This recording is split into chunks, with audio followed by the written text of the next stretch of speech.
Professor Mehmet Al-Zap is an Islamic theologian and public intellectual. He's established the Centre for Islamic Studies and Civilization at Charles Sturt University in 2011. He's the founding director of Islamic Sciences and the Research Academy of Australia. He started this in 2009. He received his PhD from the University of Sydney, and he is the author of 3 books, including Islam Between Modernity and Tradition. Mehmet, welcome. Thanks for having me, Mark. It's great to be here. That's okay. I think I should first acknowledge that this is not our first conversation. We've spoke before on the podcast, but I thought that it was important to outline that we'll be covering a lot of some of the issues that we've covered before, a lot of the issues that we've covered before. And the approach that I take, I hope, is not to be salacious or invidious, but to try and look at some of the more difficult subject matter so that we can open it up and openly discuss it. I look forward to it. Yes. Sure. So I thought I'd begin by talking about, I'd recently read Geoffrey Blainey's A Brief History of the World, and there's a chapter on Islam, and he talks about Islam being an enigma and a mystery to the West. And he comments in it that he finds it curious that a religion that has often been singled out for its subjection of women was in some ways started or found its start with a woman, which was Muhammad's first wife, who was a widow and who really helped his first follower, helped with the birth of Islam. I was wondering if you'd tell me about Khadija. Yeah. I was wondering if you'd tell me about her and his other wives and his daughters. He has 4 daughters, and the significance of them in relation to the birth of Islam. Sure. Well, Prophet Muhammad, peace be upon him, as Muslims say that at the end of his name, he was an ordinary person in Mecca in the 7th century, early 7th century. He was born 571 and led a life of trade. Mecca is not a very good, it's not an agricultural town. The only way to survive is through trade. And he got involved in that with his wife. He was actually employee of his wife. He did a trade caravan when he was 25, and Khadija was so impressed that she proposed indirectly marriage to Muhammad, and he happily agreed. And she was his senior, as reports say, 15 years older than Muhammad himself. And nevertheless, they had a very loving marriage. They deeply loved each other. Prophet Muhammad, even later when she died, he always remembered her and said that she was his greatest supporter. And especially in that instance of receiving the first revelation, before that, the Prophet, as Muhammad, as the person, he would seek seclusion on a mountaintop, Mount Hira, and spend a whole month reflecting and worshipping God in a way that he understood best. He was a monotheist, even though he didn't follow any religion, but he didn't believe in the polytheism of Mecca. He believed in that the God, and he wanted to have a relationship. And then he has an experience in a cave on mountaintop where an angelic being appears and says to ask him to read, and he says, I don't know how to read. And then he squeezes him, and this happens 3 times, and eventually the first revelation is given. And naturally, that's you don't expect that on a mountaintop when you're all alone, and the Prophet just rushes away and goes straight home and says to his wife, cover me, cover me. And eventually he's out of that traumatic state, and then talks to his wife, and she consoles him and supports him. And he's actually thinking, am I going mad? Am I being possessed? And she says, no, you're not. You're a very good man. You help the poor, you help your relatives. God will not forsake you. And then she actually takes him to her cousin, Waraka, who's actually one of the few Christians in Mecca. He was an elderly man. And Waraka says, this is the same thing that happened to prophets in the Bible. you are a prophet. And that's not the only vindication. Later he gets revelation and visitation from Archangel Gabriel, according to Muslim tradition. So that early support was extremely important for Khadija. And later also in Mecca, when persecution started, obviously you need a very strong wife next to you to support you at home, rather than not like, as they say, the wife of Noah was not very helpful to him, and then she's always juxtaposed to that.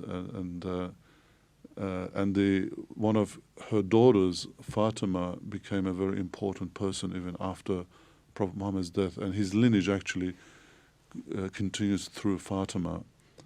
She has two sons from Ali, who was also a cousin of the Prophet, and the first child Muslim at the time, and the fourth caliph, fourth successor after Prophet Muhammad. So it was a very important marriage, and she's an extremely important person in the early history of Islam. I suppose a lot of the charges that you hear against Muhammad, well, there's a conversation that's generally had which talks about Muhammad either as just being a prophet of peace, and that's all, or a military leader or a warlord. And that seems to be a massive oversimplification. How would you define it? How would you define the relationship between Muhammad as the prophet and the man of peace, and the man who talks about equity and helping the poor and helping the orphans, and the man who has to lead military campaigns? Yeah, there's a new book came out by Juan it's called Prophet of Peace. He really examines the world around the time when Prophet Muhammad was alive. It was a hostile world, and you had to navigate yourself through that. And you see, certainly Prophet Muhammad took part in wars, but they happened later towards the end of his life and mission, when he has so many followers that they establish a community and a society in Medina. The fact that the Prophet had to leave Mecca with all his followers, even though they could have had a violent resistance in the city. People actually come to him, his followers, said, "Why don't we fight?" He says, "No, we can't." And then they leave. They immigrate to another city. And importantly, people in Medina invite him as a peacemaker, because they were having tribal wars. They saw in him and within Islam a potential to have, peace and order. And the Prophet, I think that's an evidence that tells us about the Prophet's nature himself. Like, either a warlord is you have to be violent, and you have to have that demeanor to be a warlord. Whereas the Prophet is the opposite. He was a very tranquil demeanor. All his descriptions are in that way. And but the Quran in that early period challenges non-believers to bring about arguments, counter-arguments to what Quran is talking about. But the fact that the polytheist leaders at the time chose violence and suppression rather than a peaceful dialogue or intellectual debate shows the power of Islam, in my opinion. But one of the most important, there's a lot of evidence to suggest that the Prophet had a moderate and peaceful nature. I'll just mention two very quickly. The first one is he signed a treaty with the Meccans in 627 after Meccans tried to invade Medina and actually slaughter Muslims. They were not successful. And so the Prophet, with 1,500 of his followers without weapons, actually goes to Mecca to have pilgrimage, and they don't let him in. And then he signs a treaty with the Meccans at the time, a 10-year non-aggression treaty. And the terms of the treaty was against Muslims. And even some of his followers, prominent followers, objected, "Why are we signing this treaty? We don't have to." Yes. But yet the Prophet signs it, and there's a chapter in the Quran chapter 59, it calls it victory. So signing a treaty is called victory. And that's I think that's really important to as an evidence to show the Prophet preferred peace. And he also signed peace treaties with all neighboring tribes around him, and he never broke his treaties. This is very important as well. And finally, when eventually Mecca, the Muslims and the Prophet became powerful, and eventually Mecca broke the treaty, and when Muslims marched towards Mecca, the Prophet used diplomacy so that they wouldn't fight, and the city was handed over to Muslims, without a fight. That's very important. And on top of that, he asks everybody, "What do you think I'm going to do with you?" The Meccans, his enemies, who persecuted him, his followers for 20 years. They say, "Well, you're a noble person. We only expect nobility from you." And he says, "I say to you what Joseph said to his brothers, you can go home with peace." He basically declares general amnesty. Now, these things are, to us, look very normal, but in 7th century, in a hostile world, these were amazingly progressive in terms of peacemaking. I think people approach Prophet Muhammad very simplistically, and just because he took part in warfare, certain wars, they declare him warlord. If you really add up all the time he spent in battle, it's 1.5 days. 1.5 days out of 23-year mission. And in all the conflicts, on both sides, there were about 300 people died. And these, any life is valuable, Yes. but nevertheless, I'm sure without Islam being there, a lot more people would have died in tribal warfare at the time. So the Prophet was living in a hostile world. He was leading his people. You don't expect a leader to be scared, not to show courage when they're attacked, when they have to defend themselves. You expect leader, whether they're spiritual prophets or any leader, to be upfront and lead their people with courage. And we always recognize that kind of leadership as heroic. Yes. And when people die in those circumstances, we say that they paid the ultimate price and sacrificed their lives so that their people could live in peace. I guess, it depends on which side you're on. Sometimes in these kind of things, people pick sides. And I think that's what's happening with Prophet Muhammad, that if you're a non-Muslim and Westerner, there's a supposition that Islam is the enemy. Yes. Muslims are the alien, foreign, and therefore all battles that Prophet took place was against us. Kind of, there's a projection made in the mind, and then Prophet and Muslims are seen as the enemy, and therefore anyone who fights you, they're considered evil people. Well, we talk about that in relation to, I suppose, ISIS's own conceptions as well, in terms of their battles against Christian crusaders, that whole narrative. I do think that is the issue in terms of the complexity of history and the narrative around a person. So on one side, I think you have people that simply almost ablate any idea that Muhammad would be a military leader.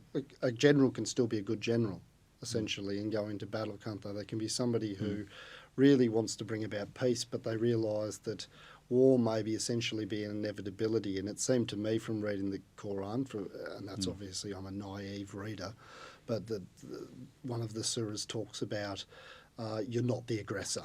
So you only fight to defend yourself. You have a responsibility to defend yourself and your people, but you're not the person who's the aggressor. And I think that's a very good principle. I do think that you can't underplay the violence of the time as well. I mean, the Muslims put the Jews of Khaybar to the sword.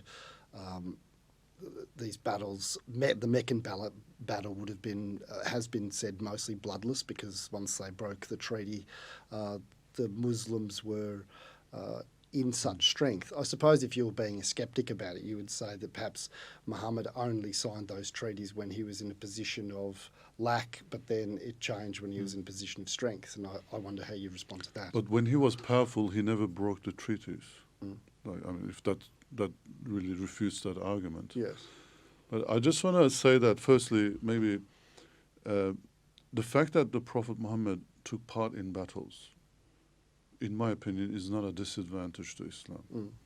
I actually wrote a whole article on this. Yes. That it is an advantage because of the fact that he took part in battles, and because the Quran talks about, military engagement, and more importantly, Quran talks about legal and ethical principles involved in how should you meet, what should be the response, what should you do with the prisoners of war. We get all of that through Quran and Prophet's examples. So what that enabled Muslims to do was to build a legal theory and laws to do with warfare. I think that's important because it's better to have laws than nothing at all, right? Because, it's 7th century or thereafter, even until modern times, in battlefield, people just did anything they could. They wiped out populations, they carpet-bombed cities, and we had that 20th century. Battlefield ethics. Or when they captured a city like Mongols, they slaughtered the entire population. Whereas Muslims never did that, because there were ethical and legal guidelines and principles, laws, that Saladin could not slaughter the Christians of Jerusalem when he captured it, because it was against Islamic law. I think this is very important. And secondly, about the Jews of Medina, there were firstly the fact that the Prophet was in a powerful position. He was the leader in the city from get-go in 622. Like he's a prophet, but he's invited to Medina as a leader, and he what he does is he immediately signs negotiates a document, 52 articles. It kind of becomes like a constitution. How should you treat each other? What should be the tribal relationships between entered tribes and also between Muslims and Jews and so on? They're all laid out in that agreement, and Jewish tribes, they signed the treaty. And one of those conditions was that if outside force attacked the city, they would equally defend. Actually, in that document, for the first time, an idea of nation is defined. It's called Ummah. Ummah. Is this part of the constitution of Yeah, Medina? it's in there, and basically Jews are included as part of Ummah. Ummah means kind of like the worldwide Muslim nation. It excludes everyone else. Right. But in that time, in Medina, it included Jews, very interestingly. So basically that also puts the idea of a citizen of that city. So you had to defend if an outside force attacked equally. And this is where there were other issues there were 3 tribes, 2 of them, one of them tried to assassinate the Prophet. The other one, there was a attack to Muslims and there was a fight that escalated. And the third one, Beni Qurayza, the one that you refer to, they actually, when Medina was sieged, they collaborated with the invaders. Right. I mean, so this was treason, essentially. Exactly, and it was very precarious for them too, because if the invaders or the polytheists won, they could be killed. Right. And if they don't win, they're making a treason. So that was a hard decision on their part. Yes. And both sides were trying Muslims were trying to keep them on their side. I guess the other guys were trying to convince them to support. Yes. They eventually coalesced. They thought the invaders were too strong, and they actually supported them. That is an act of treason. And, treason is punishable by death. In terms of, but the Prophet, what he offers them is, even in that case, the Prophet still follows the treaty, the Medina Constitution, which was actually, if Jews did anything wrong, they would be trialed according to Jewish law. And in Jewish law, treason is punishable by death. Right. And they chose that, the people. Now, in terms of the numbers, I think By their own law. Sorry? By their own law. By their own law, yeah. They wanted to be, because the Prophet offered, do you want to be trialed according to your laws or Islamic law? They said our laws. Would there have been a difference in the outcome? I think there would be. The Prophet's nature is very forgiving. We see a lot of instances of forgiveness, generosity, as in the case of all of the persecutors and people in Medina who murdered his relatives and in a terrible way, and then he still forgave them. The person who killed his uncle Hamza, who was one of his greatest supporters, the Prophet sent him letters inviting him to Mecca and that he would be forgiven, and he eventually comes. Yes. And he was a slave, like not even an important person. Yes. Now, the numbers of the Beni Qurayza Jews that have been punished after that incident is exaggerated and debatable. We just this month we published an article in the journal that I edit, Australian Journal of Islamic Studies, where the number is challenged. Right. Because the sources, some sources say like 600, some sources say 900 males were executed. That's horrendously very large number. Firstly, we don't even know there were that many people in that tribe. But the sources say that the people were put in a house. How do you put 900 people in a house? So it's most likely that the leaders of the tribe were held responsible and they were punished, whereas the rest were released.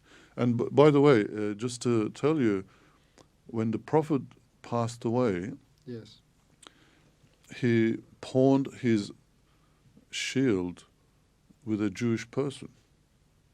Like he borrowed money from a Jewish citizen of Medina. This shows that there were still Jews in the city. Yes. And that the Prophet had good relations with them, and he was borrowing money, and that's, I think, telling. You talk about that this was the first, the Constitution in Medina was the first fully fledged constitution that had been developed. And which defined a pluralistic and multi-faith society. And it sounded as though it had lots of parts of it were about equity, and there was almost like an early socialist element to it. The kind of pluralism that Prophet Muhammad has applied in Medina, and also, by the way, that was developed later on in Muslim societies, and it came to eventually in Ottoman Empire. It was legislated as a policy of what's called millet system. Millet means nation, where every religious community were recognized as an independent community in its own right, and they were given religious freedom, educational freedom, and so on. But I have to say that after those incidents with the Jewish tribes, there was a bit of a regression with the dhimmi policy, because dhimmi policy is more, it's a little bit different to the Constitution of Medina. Constitution of Medina was purely pluralistic, and I think it's a better model for our modern world. Right.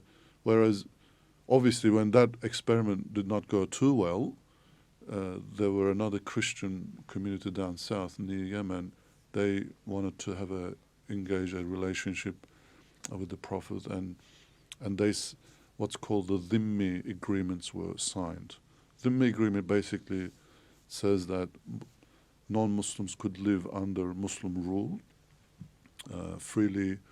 They could have economic, activities, religious freedom, and they did not have to fight in the battles. So they were not conscripted, and in return for that, they had to pay a dhimmi tax. Right.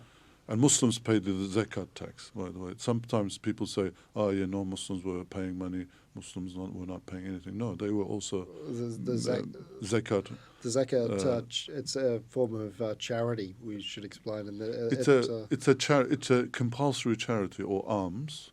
There's another word for charity in Islam, sadaqah, right, which is in Judaism, it's in Hebrew, it's zadaqah. It's very similar. Yeah.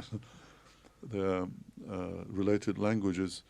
It's sometimes I've read that the zakat is equal to 15 times what the global world aid provision is. I'm not sure if that's correct. If zakat is paid now in the world, it would wipe out poverty immediately. And Thomas Piketty, in his book Capitalism or Review of Capitalism, he talks about a need for a tax that is based on assets rather than income, because that's the only way to close the gap between rich and poor, which that's what zakat is about. It is kind of religious alms.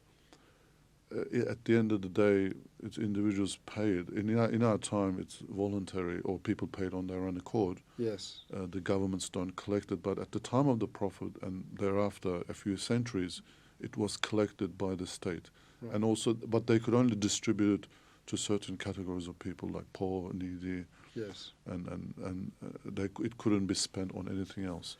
So even they say, like by 715, through zakat, poverty was wiped out in the Muslim world, right? And that there were excess funds, and they were given to Christians. You know, because that's actually one of the categories that you can give to others, people of other religions as well. Well, I was interested in talking about those caliphates, but also Medina and the establishment of sort of religious societies that are pluralistic, Jews and Christians and there's a sect called Sabians and Muslims all living together. But then I was also interested in the differences as well, that Islam comes as Prophet Muhammad comes as a seal of prophets. And so I was wondering what the criticisms were from Islamic scholars or from the Quran about the books, like the Gospel in Christianity and the Torah and the Book of Prophets within Judaism. Well, Quran mentions that Torah was revealed to Moses, so Muslims have to accept that Torah as revealed to Moses as a revelation from God. But there's also where it's talked about and discussed that these books are distorted. So is the Torah and the Book of Prophets distorted? They could be. The Quran's view is that that God does not reveal any new revelation unless it's equal or better than what was revealed. Yes, there is the belief that some of the message was lost or distorted, whether by accident or by sectarian interpretations. Yes. And that risk is always there for everyone. So it's essential to maintain the original text. And in history, it was not very easy to preserve written text. So there is, I guess, there is the confidence that Muslims have in the Quran as a preserved revelation is far greater than the confidence that Muslims have in the Gospels and the Torah being preserved as it was revealed. This doesn't mean that entire text is dismissed. You know, Muslim scholars look at it from the perspective of does it contradict the Quran or not? Yes. You know, if you just believe that Quran is word of God, latest revelation, and obviously it's going to update itself, and if there was anything disputed, it's going to clarify. So that's how Muslims look at it. So the Quran becomes kind of like the criteria to know whether anything in the Torah and the Gospels are true or not. It's discussed in terms of shirk. So certain beliefs or beliefs gleaned from things in the gospel, and we'll talk about the gospels in terms of those things. So I think they're quite specific. But I was interested in Judaism, and if there were distortions within the Torah, whether there were specific ideas around what those distortions may be, or whether there was just a general idea that there may be distortions. It's a general idea. Unfortunately, Muslim scholars, there's no comparative theology, or it's not as developed as it's in perhaps Judaism and Christianity. And we need that in our time. We just had in our centre in Sydney on Saturday, Francis Cluny, he gave a lecture on comparative theology.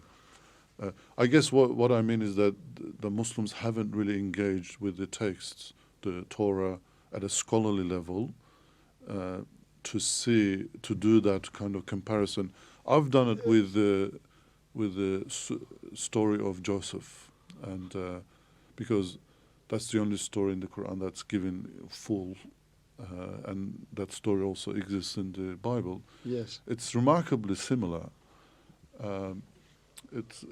The only differences are there is emphasis in the Quran a bit more on Joseph preaching, as opposed to where in the Bible it's more of a story, historical account, whereas in the Quran he's always engaging with people in preaching that monotheism. Those parts are highlighted more, or there's more detail there. In the biblical story, in the middle of the story, there's a break, and it just goes on to another story, totally irrelevant to Joseph, and then comes back to Joseph. Yes, I guess it gives a patchy look. I guess that's where a Muslim scholar would say, where did this one come from? Why is there a break in that story?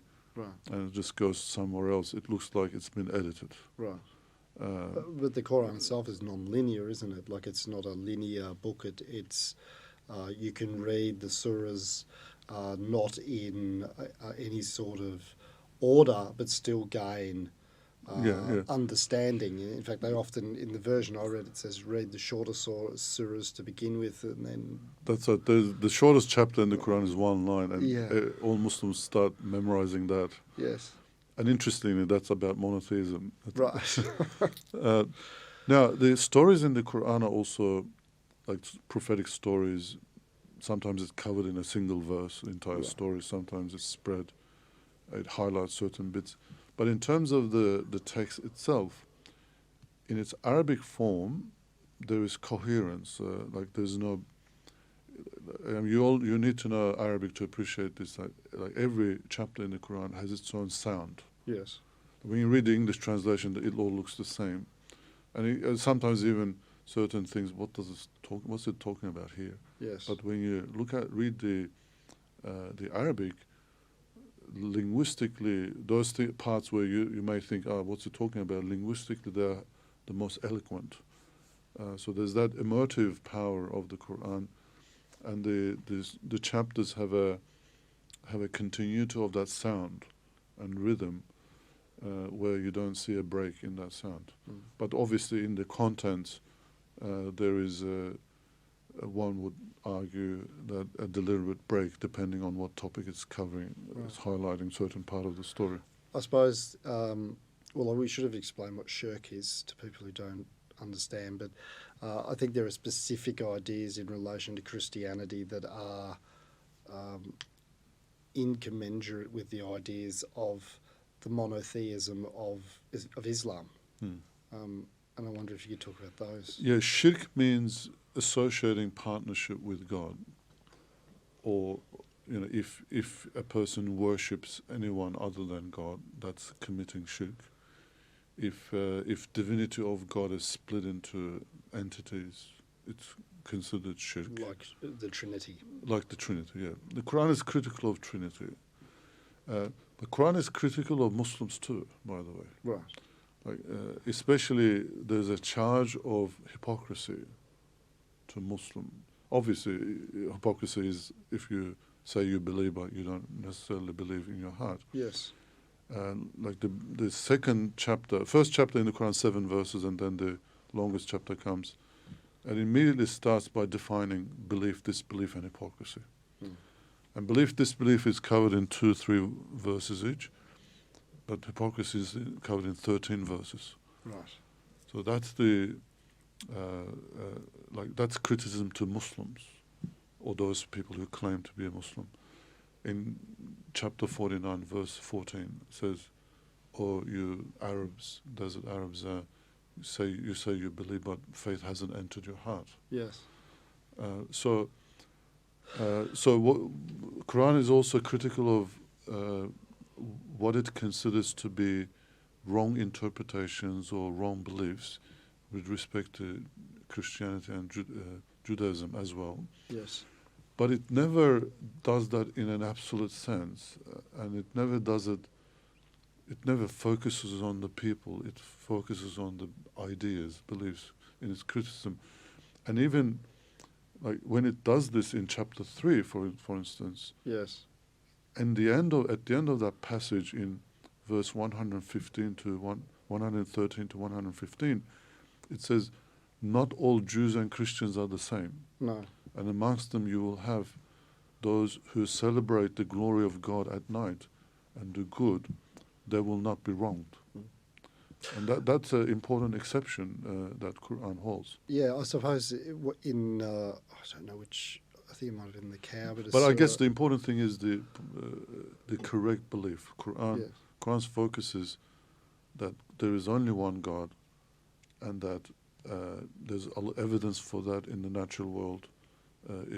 There's evidence for it in the scriptures, revelation, that one should stick to that, and anything other than that, it considers false belief.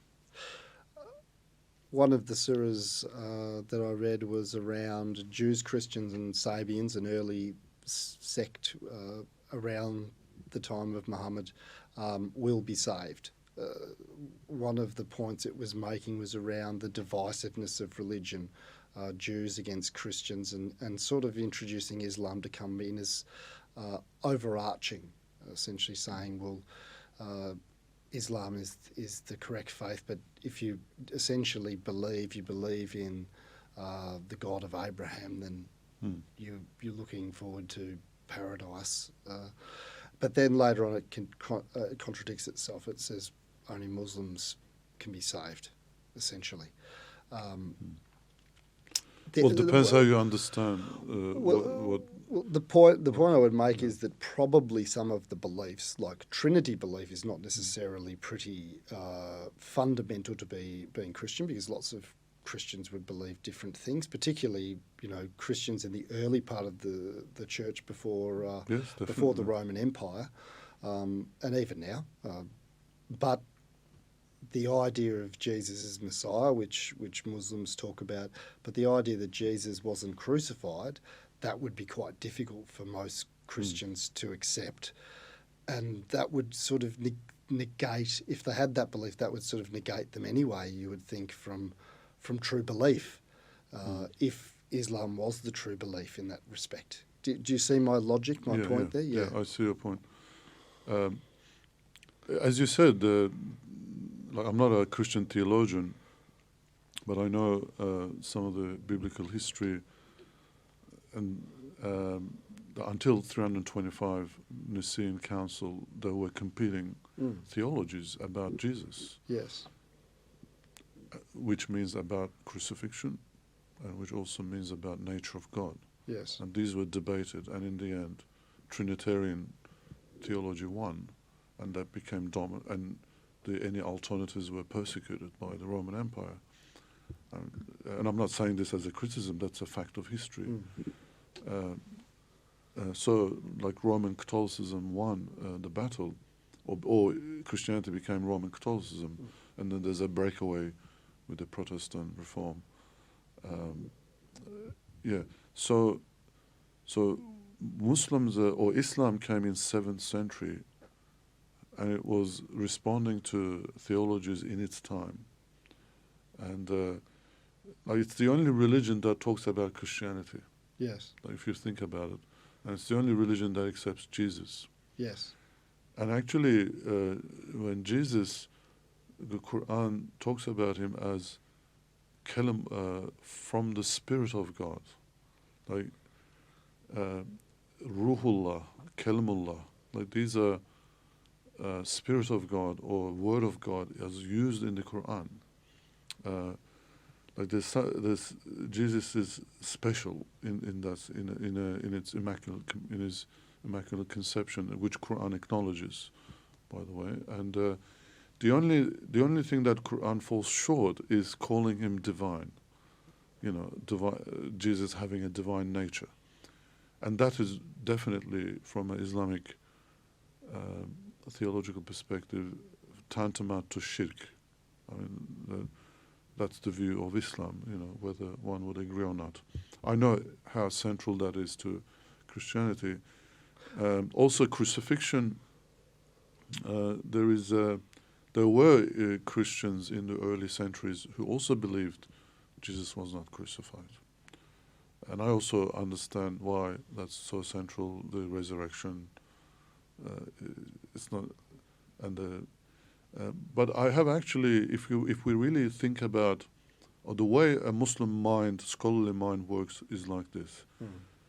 I look at the Quran as a text, and say, what does Quran telling me objectively, without me reading into it my interpretation.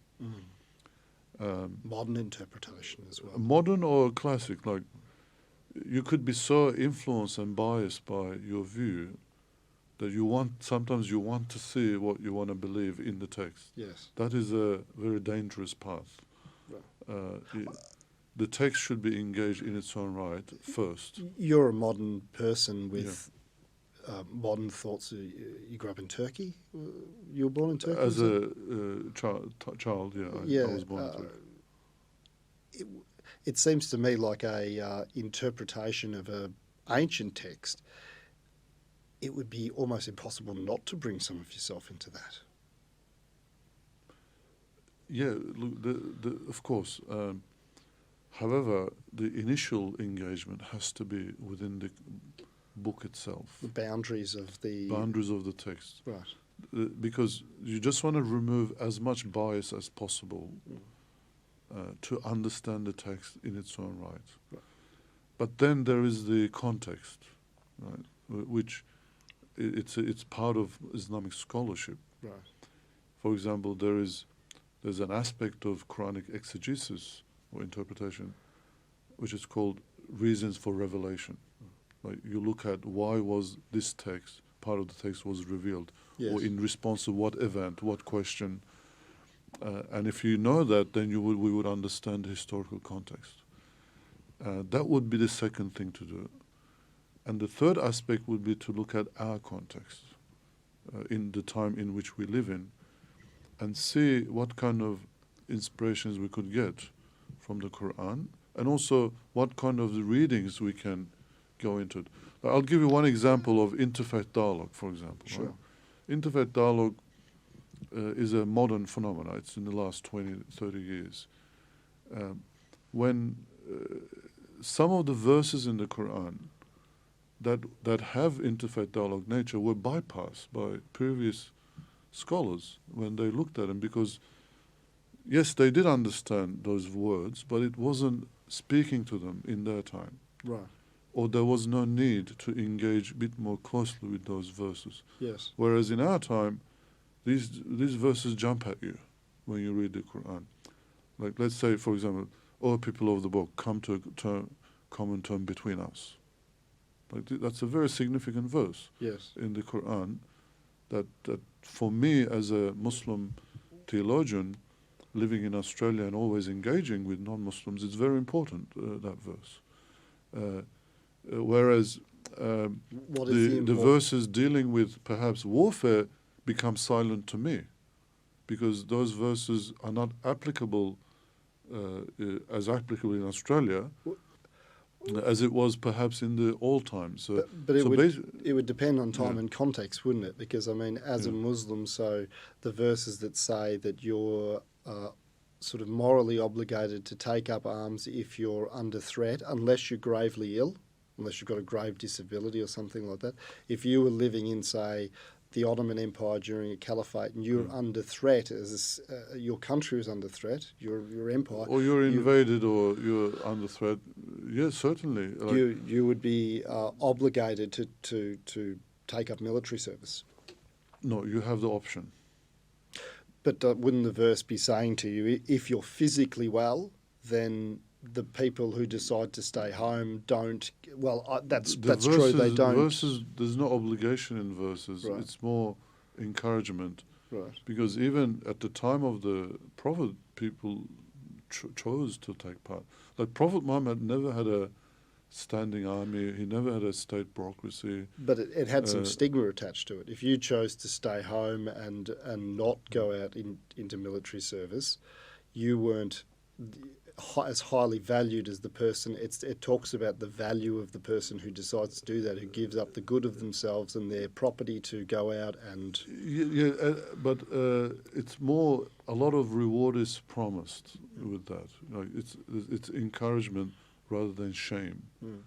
I mean, women in England shamed men for returning, even when they're wounded, and they shamed them on street. It's been why are you staying here when others are fighting? Yes. I mean, if you're in threat, and if you're able, physically to go and as a man, you would be expected. Yes, certainly, and Quran does that, and there is a shame to that, and if you don't, and there's honor if you do. And these are subjective, though, and it really depends on the cases in which you live in. Now, I guess if we kind of look at it from a legal or, let's say Afghanistan was invaded, right? Now, people of Afghanistan has the right to defend themselves militarily if they are invaded militarily. Yes. Whether that's the wise thing to do is a different matter, but standing from Australia, for example, when you look at, you say, coalition forces, they're there for temporarily. They're not gonna. They just went there to get rid of Al Qaeda, catch Osama bin Laden. We can look at it that way, and we can understand why it's temporary, and that why you may even feel justified. Whereas the people in Afghanistan don't know that.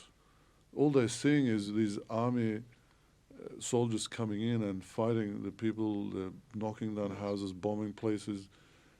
So some amongst them will think this is bad for them. Yes. And then they may decide to take up arms. Yes. Now, I'm not here advocating, obviously, violence or terrorism, but I'm just trying to explain that looking at the any piece of land that's been invaded, people of that land has the right to defend it. But in the case of Afghanistan, I think the UN stats from 2011 till 2013 with 94% of I think it's somewhere between 94 and 97% of the casualties that were produced were Taliban casualties. And then they refused aid from the UN for food and supplies to 160,000 people. So this was, often we look at this and forget that it's these sort of political, religious, military movements within a country like that that are doing tremendous amounts of damage to their own citizens. Look, I agree. It's good that Taliban went away. I'm not disagreeing with that. They're back.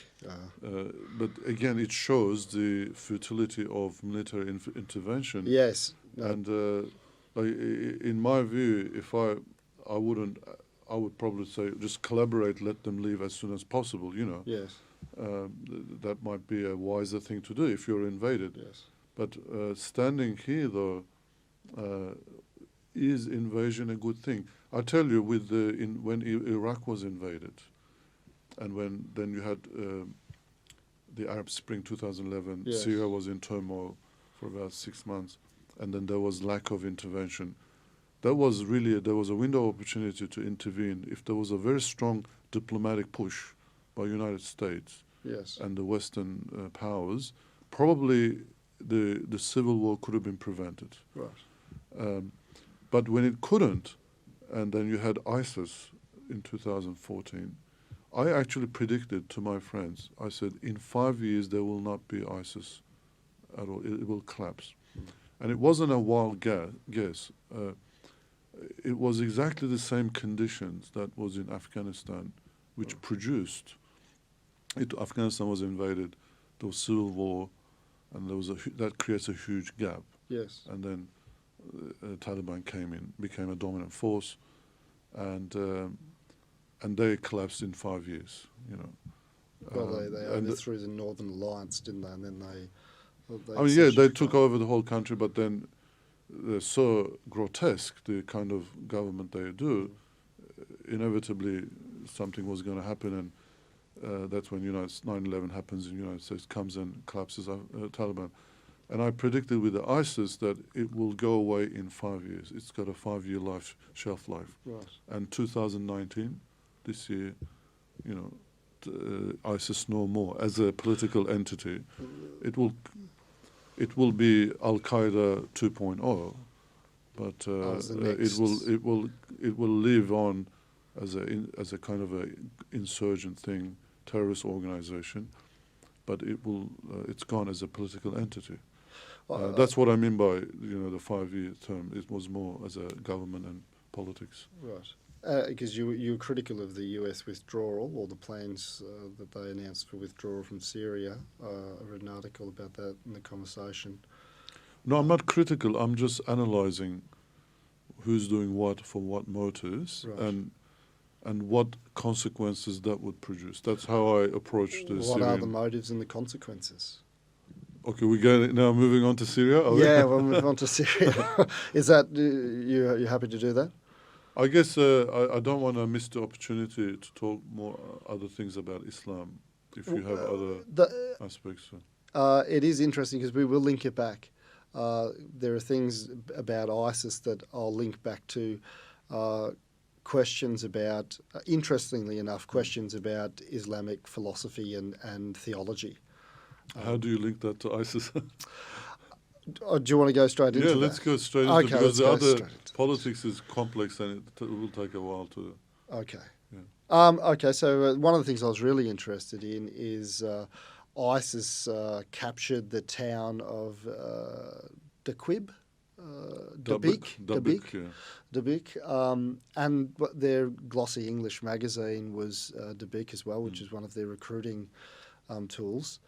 And one of the reasons that it was so integral to them was that they saw it as a kind of place of Islamic Armageddon where they would finally face off with the Christian Crusaders.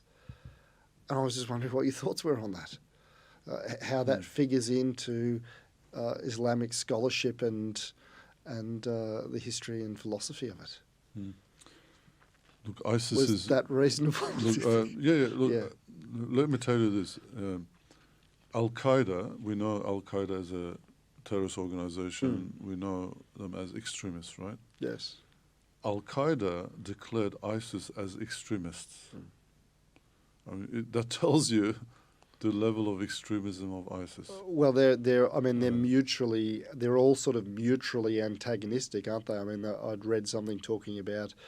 They became competitors. Yeah, Boko Haram, the Taliban, ISIS. That ISIS may be in competition with the remnants of the Taliban to take over Afghanistan. Yeah. They're antagonistic. Yeah. Sure. Look, I actually examined the Dabiq magazine and its contents and its language, and did a conference presentation on that. I actually was looking at the theological justifications of their actions. They always justify what they do with Islam, or sometimes quoting verses or sayings of the Prophet or some sort of a religious ruling in the past. But it's always there's some utility in what they pick and choose. Let's say, for example, they capture a town and they get 2,000 Shiite young people. What are they going to do with them? if you really follow proper Islamic law, they should be looked after well. They should be fed well. I mean, you imprison them, but Yes. treat them humanely and so on. But what they do is they go and execute everybody. And the reason for that, and then they give a justification of it. But it's really the utility, because it's better in their eyes to just get rid of these people than look after them, because looking after is expensive, it takes resources. What if they escape? So it's the utility. And another example is Yazidi women. They're selling Yazidi women to slavery. Okay, they have these volunteers from across the world, young people. Their blood is boiling. They've got sexual needs. You can't get married easily. How are you going to meet their needs? Okay, so it's so convenient to enslave these Yazidi women and then sell them amongst the warriors. So it's the utility, unfortunately, of so they pick and choose these references, either interpreted themselves or they take a fringe interpretation. They take it as the normative ruling, and then they apply it to the situation they're in, which produces a very grotesque, unfortunately, expression of Islam and Muslims. I think there's probably heterogeneity even within that. I remember reading about the Taliban selling women into sex slavery from villages that they'd conquered into Pakistan. But not all of the Taliban were on board with that. So some of the Taliban captains actually broke off and moved away because they believed that was wrong. They received a huge amount of international criticism because their rationale for their strict codes of dress and the behaviour and the escorts of women was around women's protection, but then they were doing the selling women to sex slavery. But you see that there are different values, and there must be various different iterations even within one group. Look, ISIS is not seen as a legitimate theological view. They don't even follow proper theological school. That's why they say so-called caliphate, don't they? The caliphate is a political position. Right. It's an executive role. Caliphate last caliph was the Ottoman Caliphate, which was abolished in 1924. But that was essentially, in terms of Islamic scholars, that would be an official caliphate, and the caliphate launched by ISIS would not be considered an official caliphate. That's what Muslim scholars, or legitimate, I would say, because the Ottoman one was legitimate, was well accepted by Muslims around the world, whereas the ISIS one is self-declared. Yes. And there's no, for caliphate or the leadership, to be legitimate, it needs popular support. And in Islam, this is in Islamic political theory, that you must get popular support. Yes. Whoever the leader, however they're elected. But definitely ISIS never had that support. And if you put it to vote, I don't know what they would get, 0.001%. Right. Or Muslims would probably support them. But they wanted that. The ISIS saw an opportunity there to grab hold territory which was just free to take, and then declare a state, and because they claim to be Islamic, and it can only be a caliphate. Yes. And that's appealing, in a way, that's appealing to Muslims, because even today, there's a lot of Muslims think that Muslim world, even though they are a very large population, 1.7 billion Muslims in the world, they suffer in the geopolitical game because there's no balance of power. And that if caliphate was established, if there was a single person who represented all Muslims, it would give that person a lot of clout in international diplomacy, and hopefully that should be in the favor of Muslims. Yes. Or Muslims at least should be equal in the table of diplomacy. It's the return of modernity, essentially. It's the development of the modernity that we talked about. So some Muslims see that as a solution to establish a caliphate. So it does have a ideological support to some extent, but when even those Muslims who support the idea of a caliphate Yes. would not necessarily support ISIS, because their idea of leadership in the Muslim world is more modern and perhaps more proper and something that international community could deal with. Sit down and have a talk. Right. I guess this is a very important element of that Muslims have to think about. Like in my view, the challenge for Muslims from politics is kind of develop a governance model that is Islamic, but also at the same time it can be seen as fresh and acceptable to international community. I'm not saying that that is the criteria, but Yes. I guess the measure of something being good is if non-Muslims can see the goodness in it, Yes. and can actually find it acceptable, even if they disagree. We definitely saw that with early Muslims. Like when Right. early Muslims went spread across the Middle East and then North Africa, even Central Asia, in India, and so on. Yes. When they went, they actually provided a fresh political rule, which was freedom was very important. They provided less tax, more freedom for individuals, and they find it more tolerant. This is more like liberalism, essentially. It was more liberal for its time. Yes, I guess if you bring all of that to today, probably it would fall short a little bit. Yes.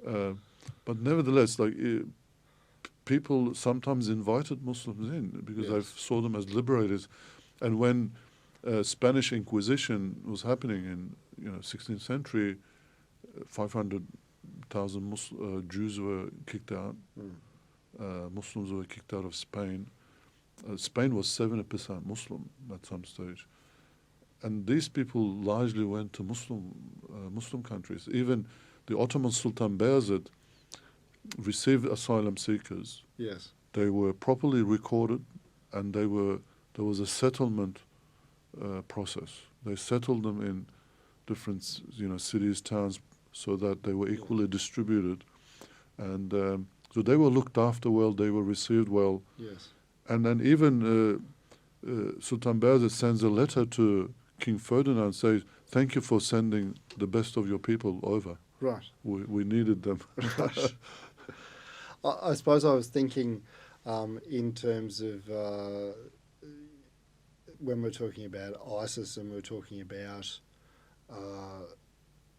I suppose, their narrative with Dabiq. The seizure of that town was really important, and when they lost it, they sort of had to underplay it then, because there's prophetic literature and a prophecy built into that, isn't there? And I was just wondering the legitimacy of that prophecy of the final battle, the last judgment around that town. Sure. I covered this topic in my lectures, theology classes. Okay. And there's a whole lecture on that and discussion that takes place. When you look at all of these reports attributed to Prophet Muhammad, that talk about end of times. Like some of them are quite extraordinary. Like, for example, he says in one hadith, he says that people will race with one another in building tall buildings. Right. That's definitely happening today. Right. Interestingly, it's happening in Dubai and Yeah, I've been to Dubai. Saudi Arabia. And they're racing There's with the Burj Khalifa. And he even says the desert people will race with each other. And some of them are quite extraordinary, and then the others, most of them come in cryptic form that Right. open to, it seems symbolic, and it needs interpretation, and even within that, sometimes there's contradictions within those. If you take it literally, Yes. there's even contradictions within those sources. So there's really. Some scholars, Muslim scholars, say that they should be interpreted just like you interpret Quranic verses as well. Right. Like for example, you get this the Antichrist or Dajjal, it will be one-eyed, and then he'll be 70 meters tall, right? Like, okay, how does it, like a Godzilla kind of being, right? Imagine that kind of a being walking around. So you're saying this is allegorical, obviously. Scholars say, like one scholar says, for example, the size is indicative of his power, Right. and even he says, like you see, the Japanese emperor was projected in a picture with 1 foot in Europe, 1 foot in Japan, Right. as just giant person on a globe that kind of represented the power of the emperor. Yes. So you could conceivably argue that that Antichrist will be powerful. You know, the one eye kind of may mean ideological, like looking at it only from one perspective, Yes. rather than a broad perspective. Like there are more other interpretations than this, and sometimes may even certain stories, because storytelling was very common Yes. in the early history when there's no like TV. You have entertainment was storytelling, and these storytellers usually exaggerated certain stories. But that one-eyed giant seems, I used to hear that from my grandmother. In every story there was a one-eyed giant that had to be killed. Yes. Now, Well, it seems it's very similar to the prophetic ideas from like John on Patmos and the Book of Revelations. I thought that was what was interesting, was that there's in I don't know whether it's Greek or Aramaic, but they talk about the valley of Tel Megiddo, which is translated as Armageddon, and so Christians, particularly in the US, evangelical Christians, are looking forward. Tel Megiddo is an actual physical place as well. I think it's in Palestine or somewhere. yeah, I'm not sure. But can I just conclude this Sure. saying that, because I think that what Muslim scholars need to do is look at the authenticity of these narrations. Yes. Muslims did that for centuries. Like there's hadith scholarship, hadith criticism, Yes. where you look at the sources, you look at the narrators, and that you can actually find something weak, strong, authentic. Yes. These maybe should be looked at a bit more, scrutinized a bit more. Right. And if they're found to be authentic, and then that still there's a room for interpretation. Right. And even interpreting that, we should not be very sharp in the way interpret. What if you get it wrong? Right. And then imagine, like ISIS was wrong, for example, right? Yes. It thought that it was going to bring. It was wrong. It was fulfilling a prophecy. That exactly, was and that fulfilling prophecy also means that they are supported by God, supported by Prophet, and they get an aura of religious legitimacy with that. Again, religion is used in a utility. So I mean, there are even, like, not just ISIS but other normal Muslims. They interpret the events around the world, that what's happening through the prism of these narrations, and I always warn them, saying, just don't be too sure about your understanding of these sources. What if you get it wrong? Then your faith will be shattered. You know, and well, that is a good point. You're setting yourself up for exactly. disillusionment, Exactly. I suppose, if, I mean, in your own religion. Disillusionment in your hopes about the world, at the least, but even it could shake your faith in religion itself. I wanted to come back to you to talk about, well, there's a chapter in your book, between modernity and tradition, about the role of women in Islam. And you talk about that essentially historically and, I suppose, right up to the present day. So I was wondering if you could, well, talk to some of that, because I mean, one of the points that I think that you made, which was really good, was that there are a lot of Islamic countries, and there's a lot of practices within Islamic countries which are considered to be maybe retrograde in relation to women's rights. But also you noted that there are lots of Islamic countries that have had a female head of state, and Turkey is sort of the success story, essentially, the moderate success story. Okay, I'm not too sure about Turkey, unfortunately, regressing a little bit, but hopefully that will be temporary. Yes. Um, Regressing in what way? Because in political sense, economic sense. Uh, Now, I just want to say, Islam, my book, Islam Between Tradition and Modernity, my main emphasis here is that whatever topic you look at, yes. there is a gap between what we call tradition or scholarly tradition, the Islam that we get from the books that are written by celebrated scholars of the past, and what we are seeing in the Muslim world today. There's a gap. And I think this gap needs to be explained first. And the gap is largely caused by, firstly, Mongol invasion. Crusades has an impact, but not that much. But Mongol invasion was far more destructive. Like almost the entire Eastern Muslim world was invaded and destroyed by Mongol invaders. The city of Baghdad was in 1258 was captured and sacked. The entire city, libraries were destroyed. There's a house of wisdom in Baghdad that was a center for learning and science, and developed massive library, that was destroyed, and Baghdad never recovered from that.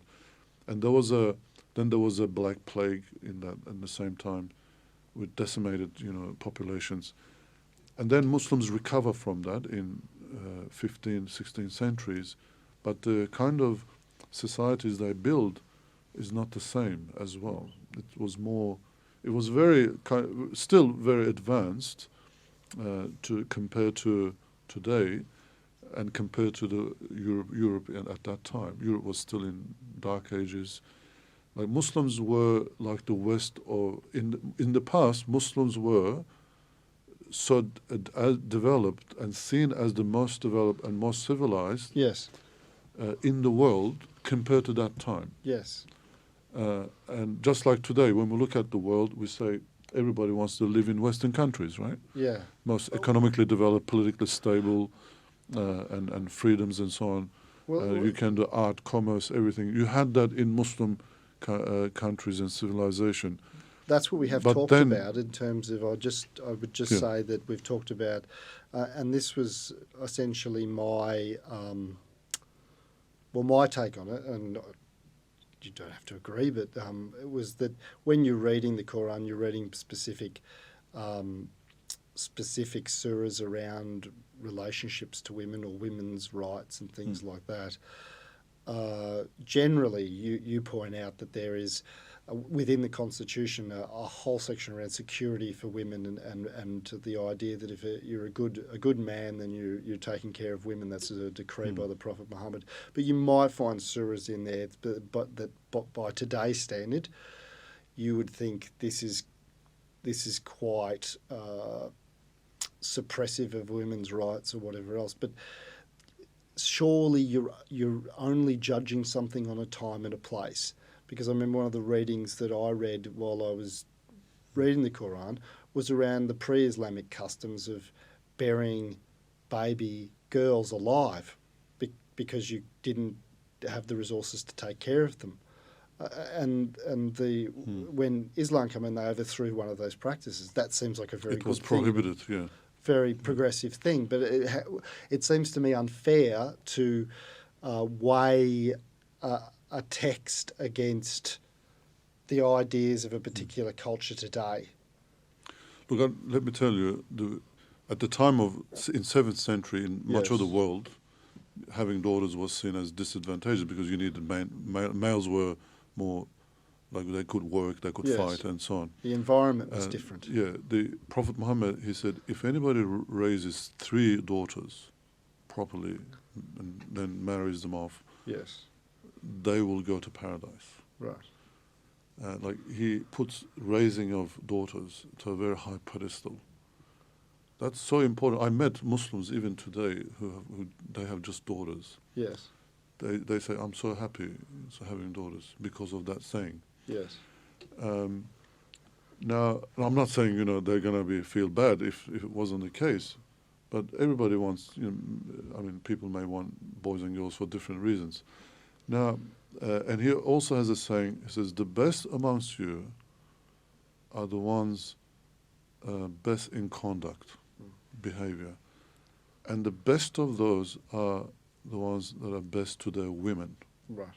And the word in Arabic is women. Yes.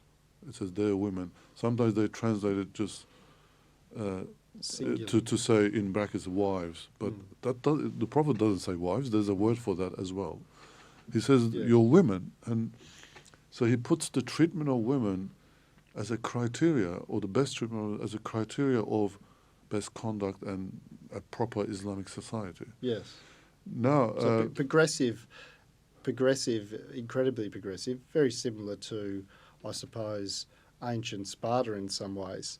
Women, well, in ancient Sparta, women could fight with men if they chose to, so join the army. Women could own property, maybe not to the same extent, and they could drink, which was a big thing in Sparta. And the same thing, very similar in terms of not the fighting, but in not terms the of drinking part. not the drinking, not the drinking either. But in terms of Islam, very similar. Like, so there was ability to own property. Although, in some sense, I get that that might have been part of pre-Islamic culture, because Muhammad's first wife must have owned property. She was a widow, but I suppose in terms of, we talked about. But it was very different to the rest of the world, that especially in Judeo-Christian world. Now, I just want to say that Sure. Ken Armstrong says that in medieval times, the Christian thinkers and theologians used to criticize Muslims for giving too many rights to women. Yes, absolutely. Now, I just want to say that because I'm not trying to be apologetic, but to show that Muslims were very at a high level in their treatment of women. Yes. And the Europe was behind. And what we see today is that, in a way, Europe sort of caught up and surpassed in their treatment of women. Yes. Whereas in the Muslim world, we digressed. Right. We went backwards. And there's a big shift in 19th century, like in the poor treatment of women in the Muslim world. Right.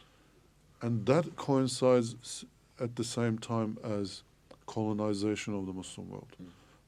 Now, a lot of people have written about this, like when men lose their power in society, Yes, they that's exert true. their power at home. Yes. And that kind of reflects on their kids and women. Or even colonization was so destructive that it removed all those cultural habits, customs that were there, that protected women, looked after them, and then it was replaced by something modern, and it was a concoction. Yes. So Muslims went backwards. Not in Islam didn't go backwards. Yeah. Muslims did. So in their understanding is what you're saying. You're making the distinction between the religion and the understanding. Yes, and then the Western world improved dramatically. Right. And by the way, a lot of the changes that happen in the Western world is in 100 years. The World War I, World War II was very dramatic in the way that women could work. Yes. And then even the invention of pill liberated women and so on. There's a lot, it's very extremely recent, a lot of the developments. Yes. And Muslims are kind of catching up, or they're trying to catch up. But I'm just saying that this is not fault of Muslims, and I think when we compare Muslims with Western civilization, we need to compare apples and apples. So if you want to compare the best of Western civilization, which we have now in Australia, and if this is the best what we have, we need to compare that to what the best of what Muslims had. Yes. And then compare and see if there's any gaps or whatever criticism you may lay. Well, we talked about some potential textual problems in terms of the religious texts themselves within the Quran. And I know we talked about Surah Al-Nisa, 434. We've already spoken about that in the previous interview, so we don't have to really labour the point about that. I feel as though we kind of, like I said, I have my own view that this is like any kind of text. There are certain things that even as a religious person you might say that's interpreted as a time and place. So my example is in Leviticus in terms of prosecution of people for being homosexual. So you find two men in a homosexual act, but I think you need two witnesses, and it has to be tried by the Sanhedrin. Well, Sanhedrin hasn't existed for 2,000 years, so it has never really been tried. And it's not even sure how often it was, if ever, tried before that, because the principles that you need to lead up to that are so difficult that whether it actually... Sure.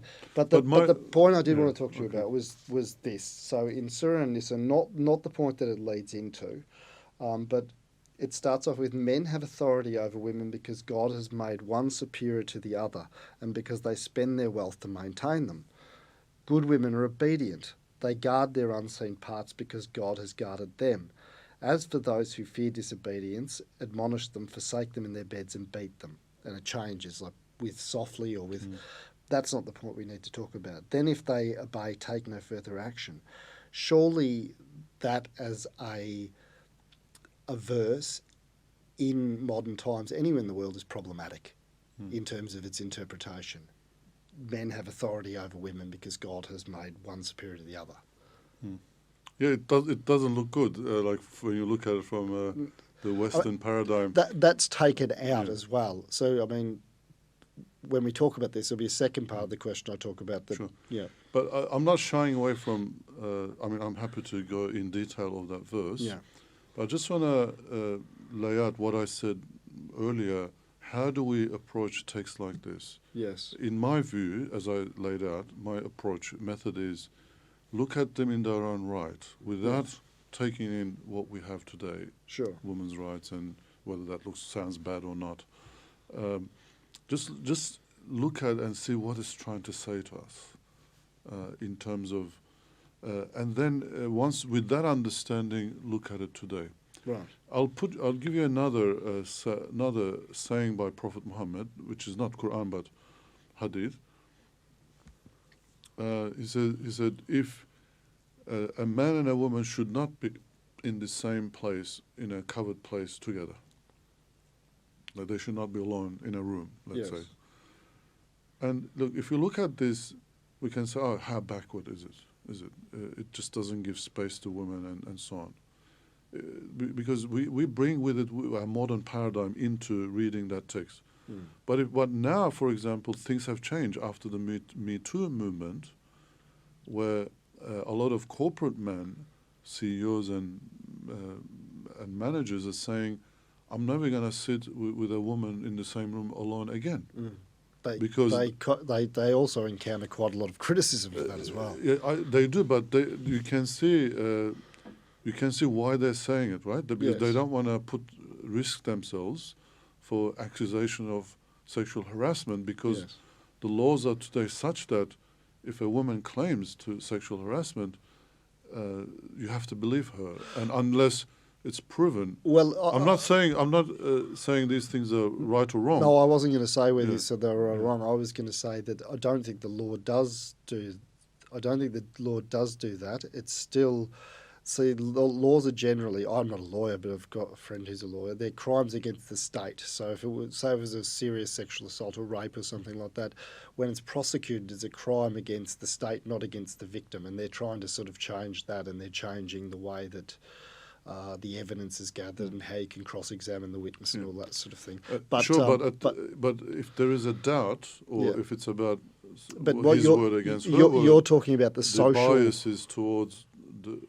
it's better to err on the side of the woman than better to err on the side of the man, and then the matters are taken, and more significantly, the victim, let's say a woman, is kept, her identity is not revealed, but the identity of the accused is revealed, and that destroys their career. Yes. Even before, we saw it with, what's his name, in Australia, the actor, what's his name?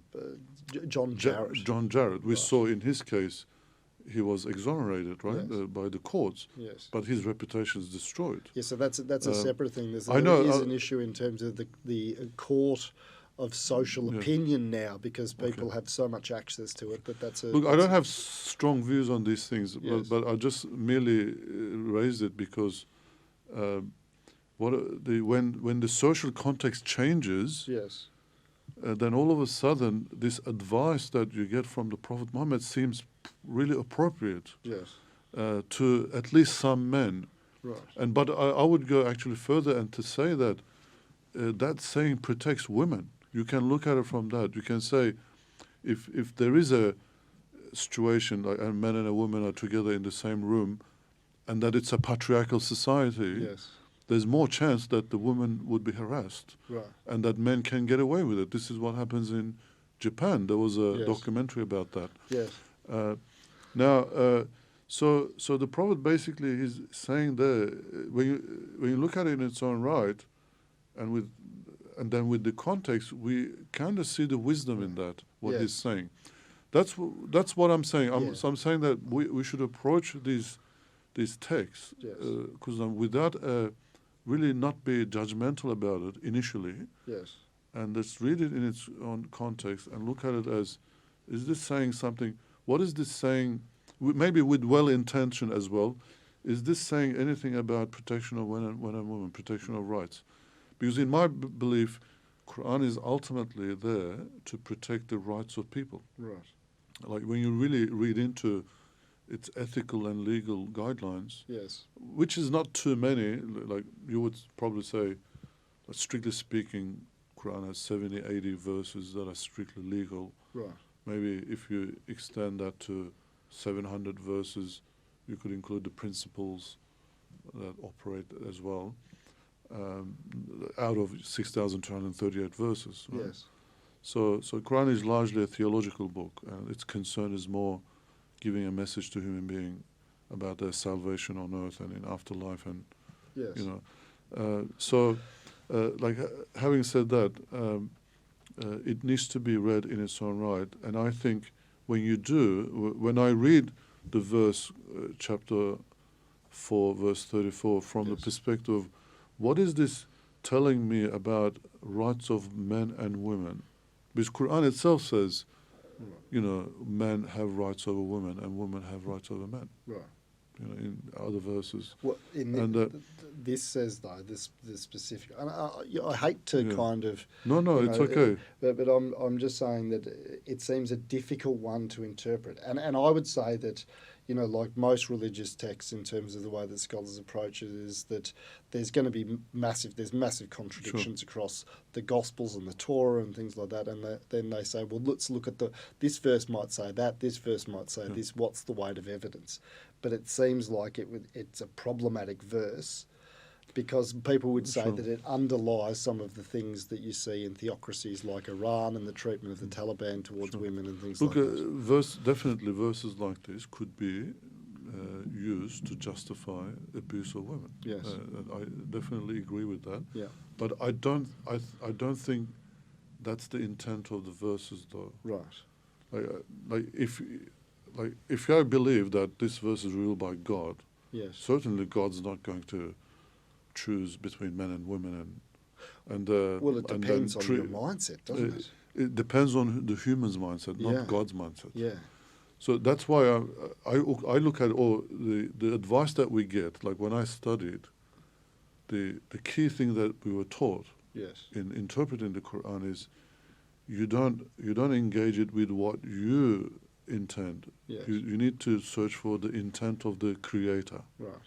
And the Creator does not distinguish between His creation. How do you feel as though you get to the intent of the Creator?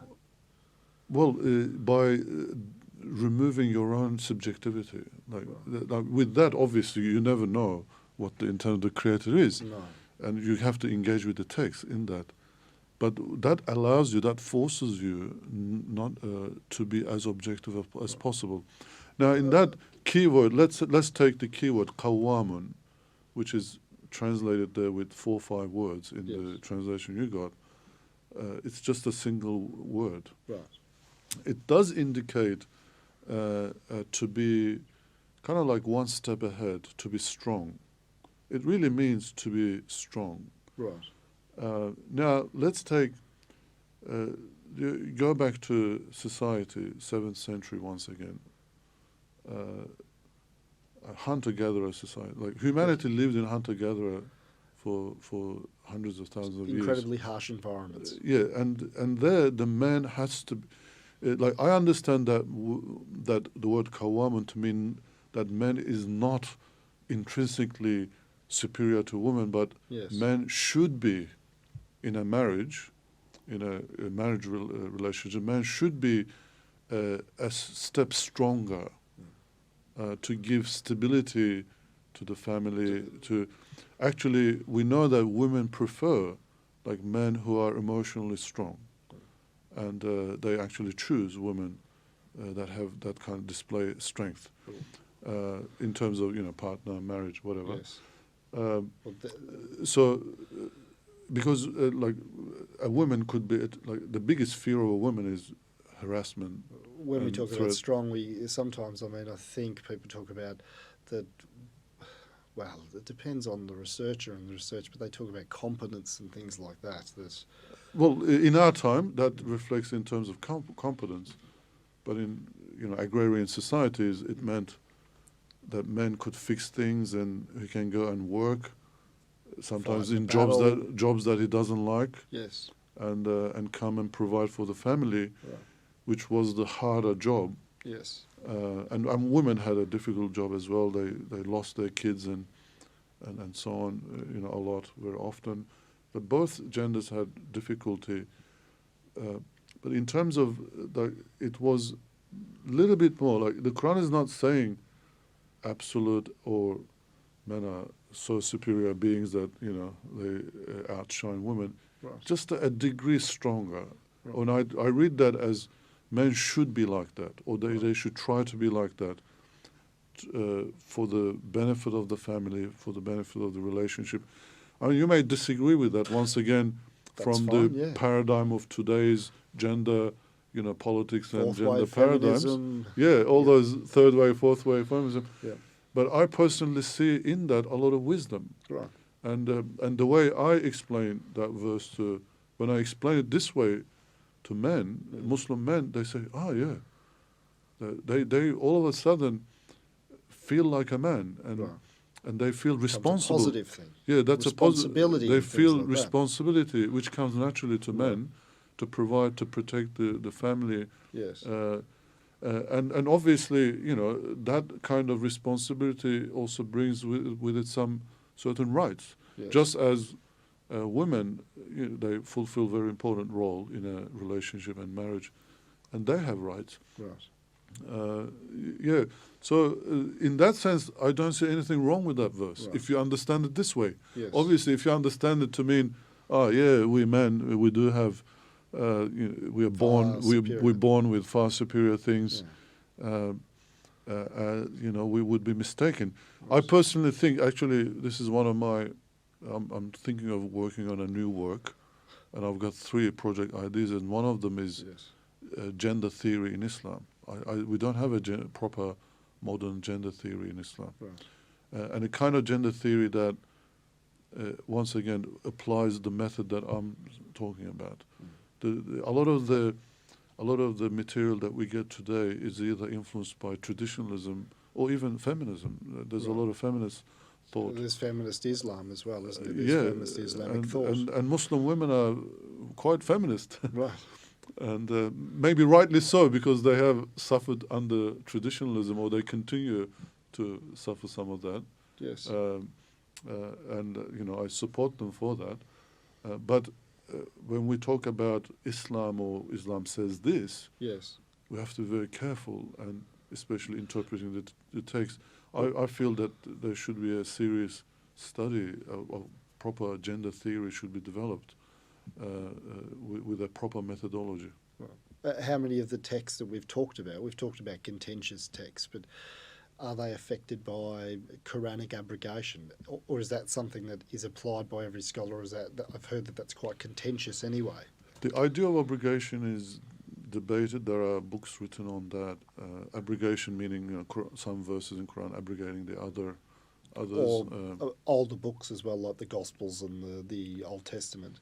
Yeah, that's a different. That's a different abrogation. When we talk about abrogation, Muslim scholars understand Quran Yes. abrogating itself. Right. Yes.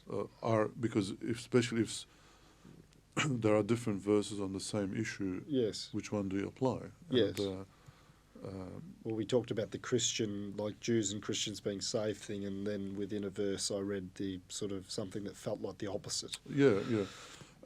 My take on that is there is, I mean, we can talk hours on abrogation, and scholars differ. Some scholars said there's no abrogation in the Quran. Some said there's as little as 5 verses.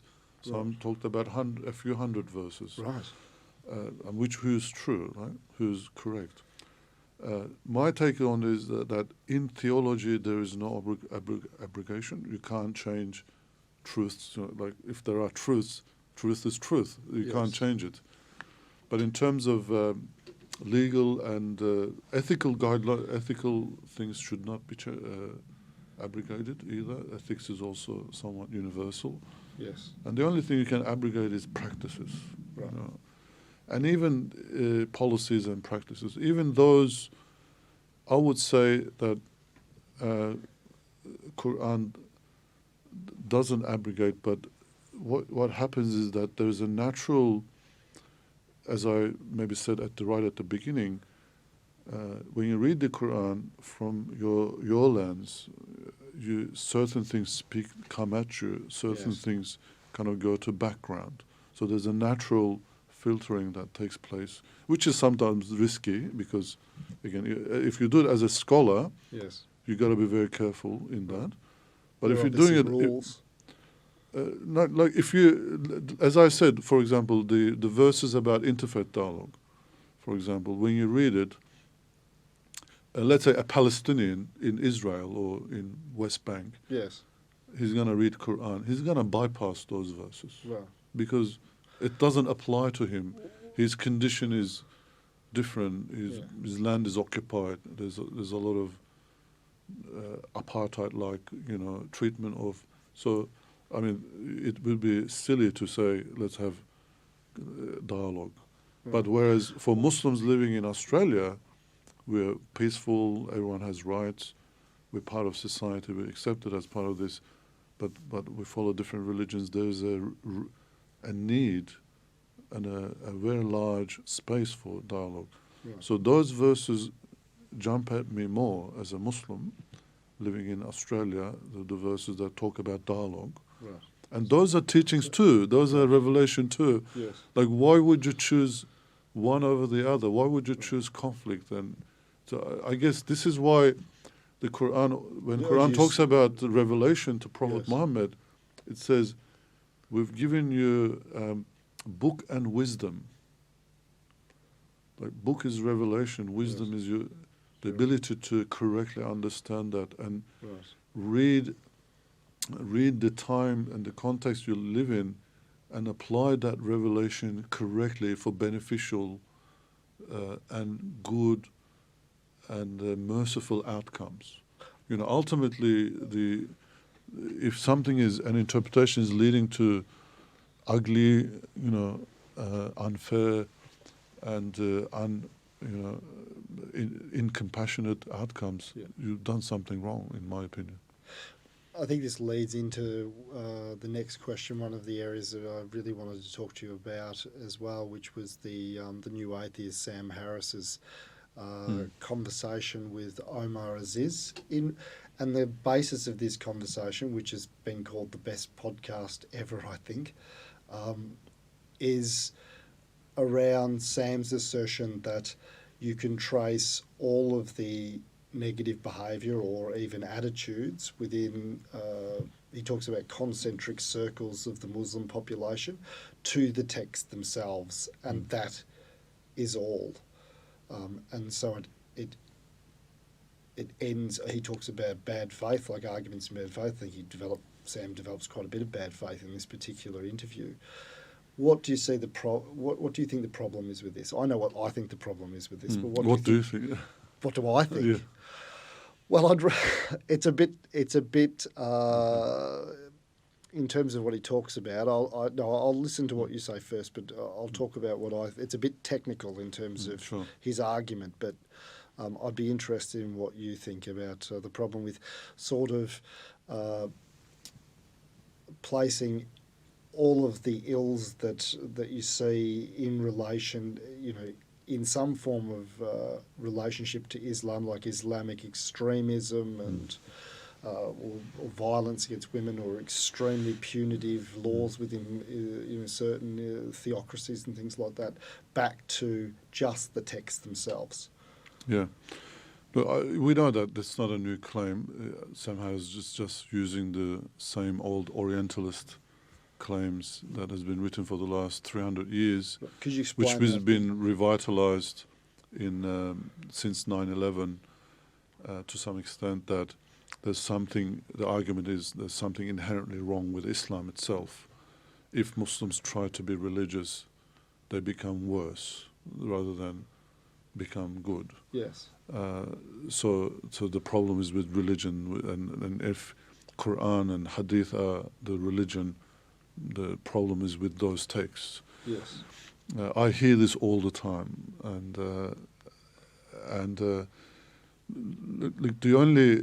the easiest way to this is what Omar Aziz did actually. He Yes. exposed Sam Harris. Right. In an essay that he published, and Sam Harris had to respond to that because Omar Aziz's argument was very powerful. What Omar Aziz In the was essay. in the essay, Yeah. what he was saying was, Sam Harris knows absolutely nothing about Islam, other than he hasn't studied it. He is not well read in Islam. Yeah. Just reading some articles here and there, quoting some verses, and using his analytics, his own mind, his own processing in his mind, and he's an articulate person and has got a podcast. He's just articulating those well. Yes. And to an audience who's even less informed than him, that will sound correct. And that's what Sam Harris is doing, and that's what Omar Aziz exposed him. Right. And actually, even before Omar Aziz, not in relation to Sam Harris, but there's a book which is very important, I think, Islam Through Western Eyes, written by Jonathan Lyons. And in this, Jonathan Lyons' main argument of the text is, he says, since the Crusades, there's always been certain individuals and social groups and institutions who have benefited from a negative portrayal and perception of Islam. And that engagement has been a monologue with Islam rather than a dialogue. Yes. And Sam Harris displayed this in that podcast really well. He wanted to have a monologue. He wanted Omar Aziz to read his essay and then stop, and where he would then respond. Yes. You wouldn't even, Omar Aziz says, you wouldn't even expect that from your professor to tell you to read your essay so that he can mark you on the spot. Yes. So it was very condescending, which is it's typical of that attitude. And Sam Harris is benefiting, or people like him are benefiting from a very negative perception of Islam. If you write a book which critiques Islam, you'll be held on the pedestal, it will be a bestseller. Even our Imam Tawhidi, or I'll call him Mr. Tawhidi, the so-called sheikh who was very controversial in Australia, he's now going around in the United States and being treated like royalty. Right. He's getting TV shows, he's getting interviews, he's getting an audience. Because of a critique. Because he's becoming extremely critical. Right. Because this audience, they don't know better, and they're also prepared to accept these things as true than what I'm saying. Right. Mine is analysis. Mine is what Muslim scholars write and talk about how they understand Islam. Yes. So it's not going to get a good audience. Well, thank you for doing this podcast. I can't guarantee you a good audience. Yeah, but I'm not sure how it will be received. But at least we're talking now. Yeah. So Sam, look, I also do this exposure myself. Once I was invited to talk about Sharia with another Australian person, I won't mention his name, and I looked at his online material. He was extremely critical of Islam. He was doing exactly the same thing, selectively quoting certain verses from the Quran, and it's always the same set of verses and same Right. sort of hadith. And then the whole panel was about Islamic law, and what I did was I went to that panel with a book written by Imam Shatibi. Imam Shatibi is a 14th century Muslim jurist who Yes. wrote about higher objectives of Islamic law. Yes. And in my opinion, that should be of a student in Islamic law should read that book first. Yes. And I just took that book and said, if anyone who hasn't read this book shouldn't talk about Sharia at all because they won't know what they're talking about. Right. And that person was at the back foot in the entire panel discussion because Right. I exposed his ignorance immediately without being rude. Yes. Now, in another context, another public forum, a man got up very polemically. He said, I read all the hadith and all the verses in the Quran, and it's full of violence and, it's against women and this, that. Mehmet is lying and Right. he's apologists. Yes.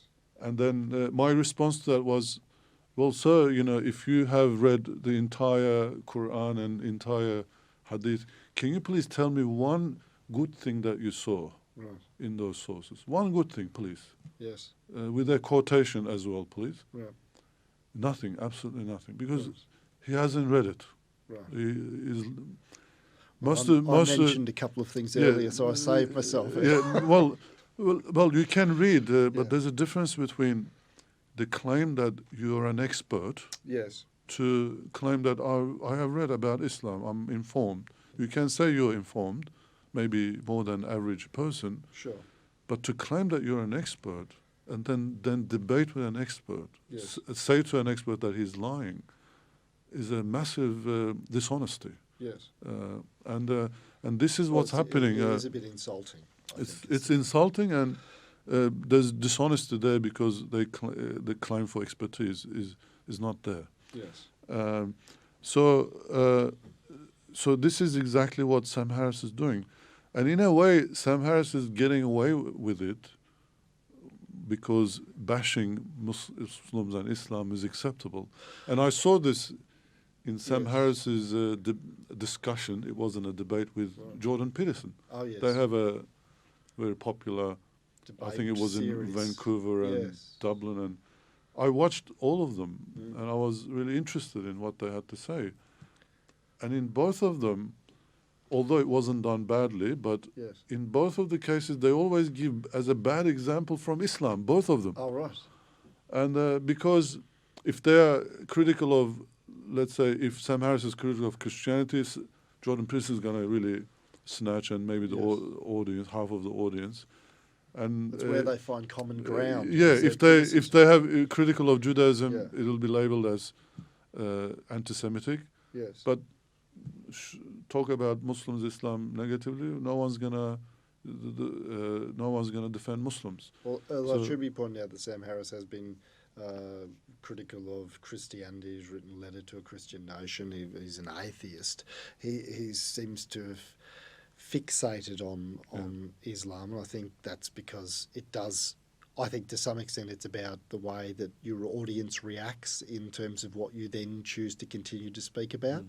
Yeah. But Can I just finish? Sure. Sorry, I was really surprised and saddened by even Jordan Peterson, because he called Prophet Muhammad warlord, and Islam being archaic religion, yes, and he also said, I respect Jordan Peterson a lot. Right. I like him in a sense. what do you like about him? But can I just finish Yes, what I'm sure. saying? But he also says, people who speak publicly should have responsibility. The idea of responsibility is very Yes. strong in his discourse. And then he makes, and he also says, if you don't know something, you shouldn't speak about it. And then Yes. he admitted that he doesn't know much about Islam, Yes, but then he labels Prophet Muhammad a warlord. yes, And the impact of this is that millions of people who watch him, they're not going to go and check whether Prophet Muhammad is a warlord or not. yes. They're going to believe it because Jordan Peterson says so. Right. Well, I mean, that's why I'd be critical I would be careful in terms of my criticism of anything because let's say the Gospels, I don't speak Aramaic, I don't read ancient Aramaic or Greek or Phoenician or whatever else it was written in. And so my knowledge of it is amateur at best. Just it would be an amateur interest, and I think that's the issue with the way that people are approaching this. Sam's a neuroscientist. He's an atheist, so I understand that he's critical of religion. I think that's fine to be critical of religion. I think the problem in this particular interview is the thinking and the argument. And so he gets quite elevated. Omar doesn't really acquit himself very well. He's not really given much of an opportunity to, because it's almost like Sam just wants to dictate what he wants to say. He wants him to admit that the text is the sole cause, that this is what causes. Yeah. And so he uses an interesting phrase. He says that this, whatever the surah is in terms of violence, or the one that I quoted before in terms of women, this is necessary and sufficient. And it can't possibly be, because he will often talk about Muslims and talk about even progressive countries and say, well, this percentage, it might be a majority percentage, 70, 80%, would support some sort of violent action against someone who insulted the Prophet Muhammad. But if the texts were necessary and sufficient in a scientific sense to cause behaviour like terrorism or violence, then every Muslim who ever read the text would behave that way. They may be necessary, because if you don't have the text, then you don't have something that you can read that you might translate or mistranslate depending on your view on it. So it's necessary, but it's never sufficient. And so Omar's point about it being a combination of culture. So we know in Turkey, Islam was interpreted differently, or this is what I've read, and women's rights were significantly different coming into, from tradition to the modern age, because the culture was different where Islam went in, and so it was interpreted in a slightly different way. Politically, the politics of Iran and the way that the Ayatollah operates, or the way that political leaders and despots operate, that's going to affect the people and the way that people react. It's never going to be one thing. That's a massive oversimplification. Sure. The biggest argument of modern atheists like Sam Harris, Richard Dawkins, Christopher Hitchens, it's all people of religion do bad things. That's the prime argument they have in their books. Yes. And Sam Harris is just using the same thing. And he does attack, other religious traditions as well.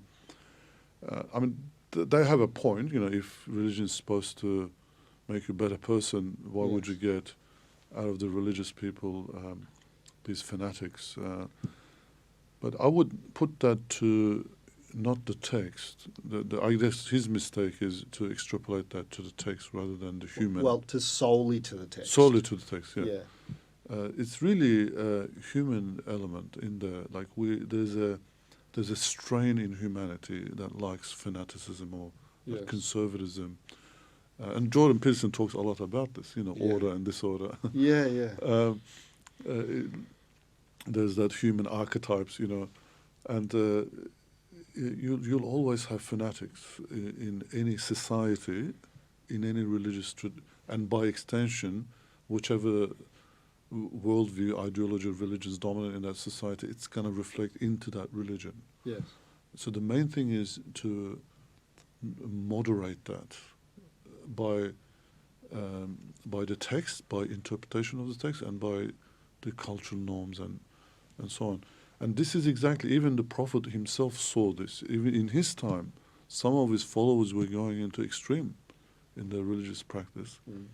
Somebody fasts all day and one's always nightly vigil. One of them wanted to be a celibate. He actually calls all three of them and says, look, my way, or the Islamic way, is I fast sometimes, or sometimes I eat, I sometimes pray at night, sometimes sleep, and I have a wife, Yes. This is my way. If you don't follow this way, you're not one of us. Like, this is very clearly, it's laid out in the text, Yes. the hadith text. if Muslims read this, or if Sam Harris puts the time in to read it properly, Yes. he will see that Islam and Prophet Muhammad was against, more extremism. Yes. And even Muslim scholars defined extremism in both ways. That there's a negative extremism, there's a positive extremism. Negative is extreme lack of something. Positive is extreme of something else. Have the criticisms, though, from groups like the New Atheist in any way been useful? Certainly. I was just talking to a student of mine yesterday. He was asking me exactly about Sam Harris. I said, it's interesting, we might talk about this tomorrow. Yes. And then he's ringing me 3 times. Finally, I returned his call. He was having a debate with an atheist, and he asked me whether his argument was correct. I personally think all of this is useful as long as it doesn't become violent and Right. or impinging people's rights. Like Muslims should be able to live in this society They shouldn't as face citizen. vilification or They shouldn't be. bigotry. Yeah, they shouldn't be vilified. Absolutely not. Like you can disagree with Muslims, and the Muslims should be, peaceful citizens of this country, try to contribute and try to understand Western civilization. I mean, just as Jonathan Lyons said, like there are groups and institutions in the West that stands to benefit from a negative impression of Muslims. I believe that the opposite is also true. That there are certain groups and institutions that benefit from a negative perception of the West. Right. I even met Jonathan. We had a discussion. I said I would love to see if the same thesis holds for Muslims. My hypothesis that it does. Yes. Because we see a lot of evidence of that, where So the negative the West view. is demonized within Muslims, Yes. as if the entire Western world is out to eradicate Muslims. Right. And this is with the Danish cartoons, for example. When the cartoons were first done, there was no reaction. Maybe some condemnation from some theologians and things. That's all. Yes. But when it came to the attention of politicians in Muslim countries, they really rallied that anti-West sentiment, and that's why in Pakistan they were protesting in front of U.S. embassy and burning, effigies of the president. When it was in Denmark that the cartoons were published, Right. nothing to do with it. But But that was confusion in the anger. not confusion. The rhetoric of these groups and politicians, or various groups, they feel they made it an anti-West element. And you feel the like whole cartoons. there could be a positive thing to an anti-West. No, I'm saying that Muslims are also suffering from the bias against, just as perhaps Islam and Muslims is seen from a biased lens in the West. Yes, they're also saying. West is also seen from a biased lens by Muslims. Yes. And that we need to be more balanced in our approach. Yes. And try to remove subjectivity and focus on facts, and then analyze those facts properly, rather than with conspiracy theories. It's really these conspiracy theories that lead to violence. I read Brenton Tarrant's manifesto, 76 pages. Right. It's full of conspiracy. He travelled around Europe. He did. His main claim is that we're not having enough births. We're not having enough birth in the Western societies. The birth rate is very low.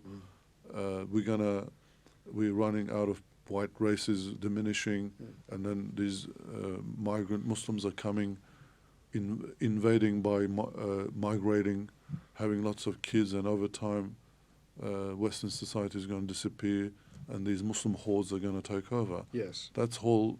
And therefore they should be stopped. Yes.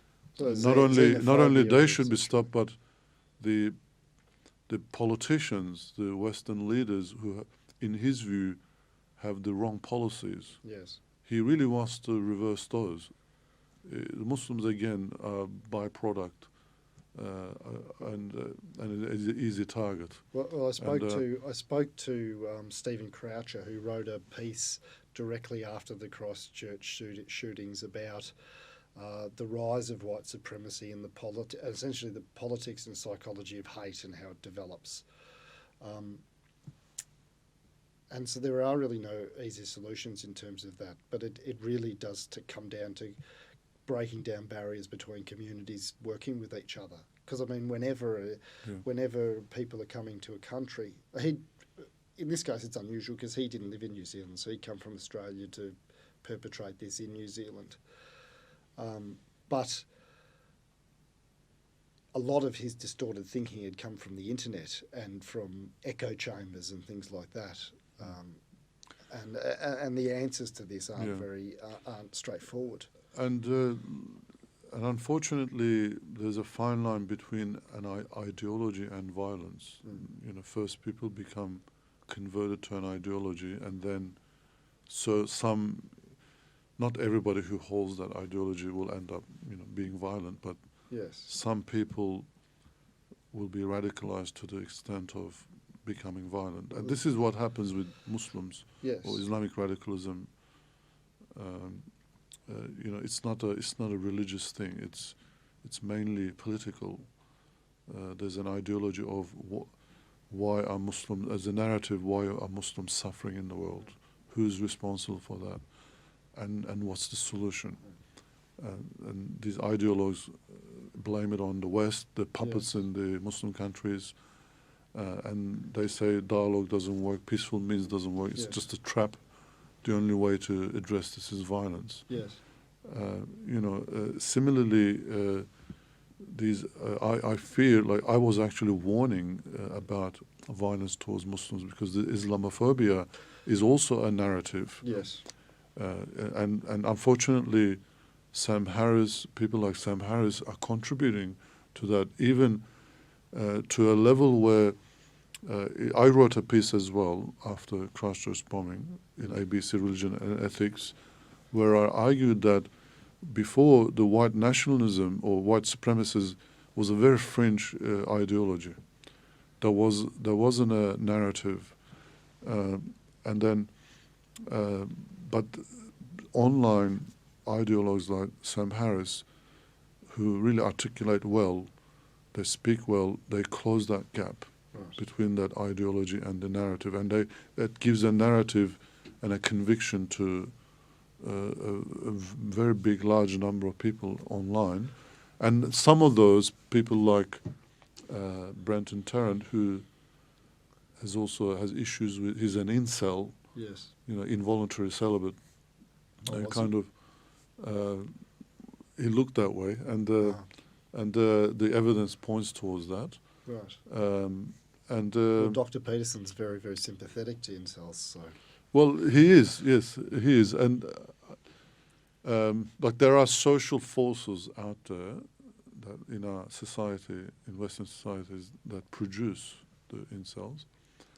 Or just produce people who are isolated and alienated, angry. I suppose going back to Islamophobia, because I read your article, an article you wrote a while ago for The Conversation about the rate of Islamophobia that you'd been researching within Australia. And I wondered whether you'd talk about some of the details of that.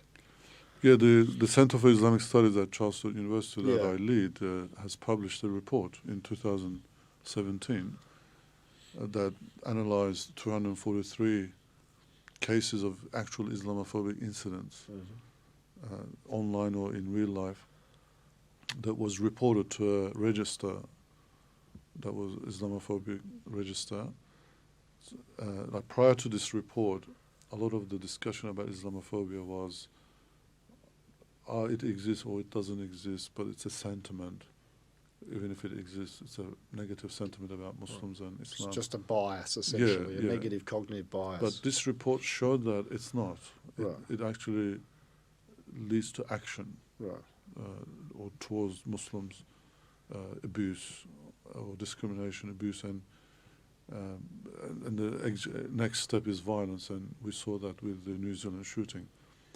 But there's a lot of expression of violence in those, especially online.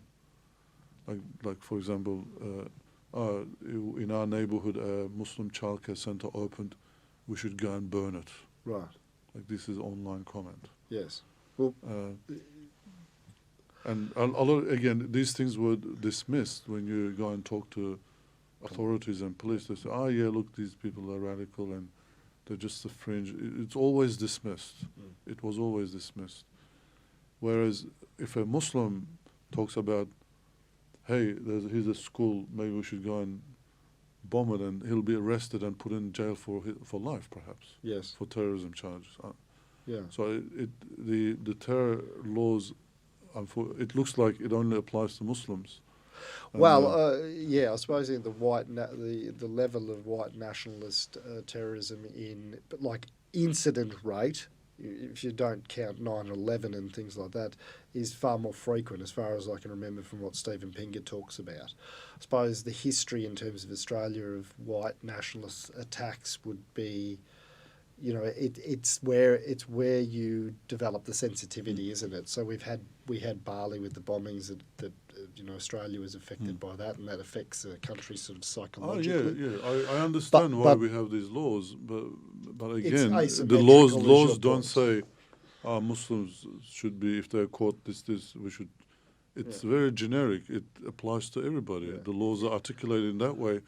It's asymmetrical, is what you're saying, in terms of the fairness of it, the application. The application is asymmetric. Like, would you, for example, consider the mosque massacre in New Zealand a terror act? Yes. Yeah. Yeah. Well, even Brenton Tarrant said call it terrorism. Yeah. It's a terrorism. I want to terrorize. Yes. He says it in his manifesto. Yes. But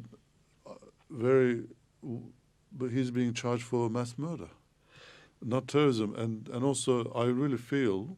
Well, And I'm the saying- laws within New Zealand in terms of terrorist charges at all, there might not be any. Well, he should legislation. be extradited to Australia. Yes. Like, why was Australia after Paresh guy and all these other guys who went to ISIS? Let them fight and die or whatever. Why do you want to extradite them to Australia? He was arrested in Turkey Well, it's very because Australia wants to Yes. trial them under terror laws and persecute them. Yes. Why Yeah, don't we do the same thing with Brenton Tarrant? He's an Australian citizen. Interestingly, they have the opposite. I don't know. Essentially, But what I'm saying is, I'm if definitely we agreeing with you in terms of asymmetry. I think this is extremely important Yes. to show honesty, legal honesty, and it's an opportunity to give a message to Muslims that what we say about like criticism of Muslims or this bad contact extremism is not about Islam. It's about the acts that are done, and we've got to catch these people, lock them up. We don't have anything against Islam. Yes. There's an opportunity to show that in action in the case of Brenton Tarrant. Yes. Like, if Australia, in my opinion, says terrorists are terrorists, we don't distinguish between the act and whoever they are, they will be equally trialed and sentenced, and it would send such a strong message positive message to Muslims in Australia. Sure. That I feel that opportunity is being lost. Yes. Well, I suppose the legal jurisdiction could be different in terms of the war in Syria and foreign fighters and things like that, in terms of the way that works. I know that the decisions are completely reversed in terms of the brides of ISIS and children. Australia is just revoking citizenship. That was It doesn't good. want to trial That people. was good, yeah. It's in fact dangerous to trial people accused of terrorist acts, like in wars on Australian soil. From what I've read, is because some of the actions may have been occur at an ASIO level. In terms of, so the Secret Service needs to know the evidence that you're trying to collect may not be be able to be produced within a court of law, and so you can extradite someone back. This is not the case of Brennan Tarrant. There's a lot of evidence there. There's a case of that's not the case of Brennan Tarrant, but the danger of extraditing a foreign fighter is potentially dangerous. Soapboxing and them coming back and then. But Australia attempted. Yes, I know that, which is interesting. I think. And there was no qualms about trialling. So there are 30 guys in jail at the moment. Yes. Charged with terror charges in Australia. Yes. And some of them just had telephone conversations and exchanged messages, and there was some intent displayed in those messaging. Sure. Of a terror act. Fine, you catch them, you jail them. We all want to live in a safe society. I don't want, any small or large terror act happening in Australia. Sure. Actually, I pray that it doesn't. But again, if a guy commits a similar act, another person that he himself accepts it as terrorism, why are we going out of our way to call it less than that? Well, I'm just questioning the. I'm not sure reasoning. whether I'm not sure whether I think in terms of the global media coverage and the way that it's discussed at a societal level within Australia, the legal jurisprudence within New Zealand, that's a completely different matter. But certainly, as far as my sense of it is that it is considered to be, a white nationalist terrorist attack. Because I think of because of the information that came out of where he'd trained and the way that he'd gone about it, essentially. Sure. But it would be wonderful if Australia did recognise and extradite him and trial him with I don't know exactly how laws apply, but I'm sure there is really good grounds for that. Yes. There were so many things I wanted to talk to you about in terms of Islamophobia and the definition, essentially, how we define this and the concentric circles that both Omar Aziz and Sam Harris talk about in respect to both sides of radicalisation. But we've run out of time. Yeah. No worries, next time. Maybe next time. Thank you so much for joining us, Mehmet, and I've really valued the conversation.